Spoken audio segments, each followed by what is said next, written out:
Prince Harry dreading before Queen savagely fight back, a black sheep cries out for forgiveness. Meghan Markle and Prince Harry were said to be afraid of the consequences of speaking out against the monarch before Queen Elizabeth II's fight back.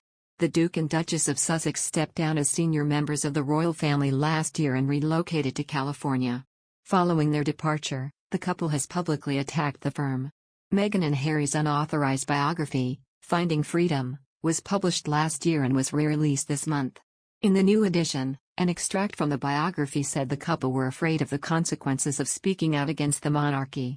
It reads, "There were so many things they were unable to say before." Meghan and Harry have made it clear they had no involvement with the biography and did not speak to the authors. This comes as the Queen's legal team is said to be consulting libel experts following the series of explosive claims made by the couple this year. A source told that the Queen was growing exasperated with repeated attacks. Omid Scobie says the couple had Megxit mapped out in their heads but hoped to find a half-in, half-out way before stepping down as senior royals. The Duke and Duchess of Sussex welcomed their second child Lilibet Diana in June after moving to the US with son Archie last year. Scobie, the preferred reporter of the Sussexes, who co-authored their biography Finding Freedom, said their exit from royal life was more difficult for the couple than they had contemplated. The hardest part for them was taking those initial steps away from their royal roles, Scobie told. That was harder than they ever would have imagined.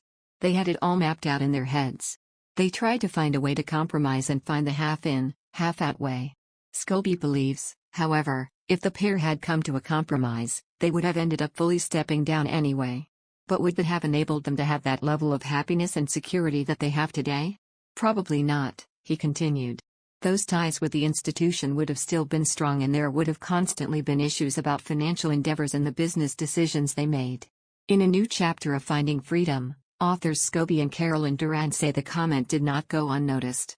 They write, "The Queen's recollections may vary." Comment did not go unnoticed by the couple, who a close source said were not surprised that full ownership was not taken. Months later and little accountability has been taken, a pal of Meghan added. How can you move forward with that? Meanwhile, Harry is set to make his first public appearance following the birth of his daughter by hosting a polo match in the US after pledging to increase his visibility.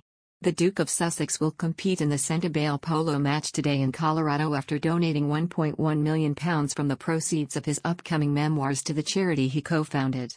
The royal family is braced for the publication of Harry's memoirs next year, which he has written not as the prince I was born but as the man I have become. Harry will be joined on the field today in Aspen by Argentine polo player and Centerville ambassador Nacho Figueras. It is the first time Harry has ventured out for a public appearance since Lilibet's birth on June 4, as the 36-year-old has been on maternity leave up until now. Meghan and Harry's most explosive claims came during their bombshell interview with Oprah Winfrey in March. The couple claimed there were conversations about their son Archie's skin color before he was born and that Meghan did not receive any help when she was suffering from suicidal thoughts. The Queen's grandson also launched a scathing attack on his own father, Prince Charles. The Duke of Sussex appeared on the Armchair Expert podcast where he said he does not want to pass on pain from his own experience to Archie and newborn daughter, Lilibet. In a new documentary series, called The Me You Can't See, Harry also opened up about his experiences with mental health, claiming his suffering goes back to the same people, the same business model and the same industry. Harry is set to release memoirs next year which he has written not as the prince I was born but as the man I have become. Written not as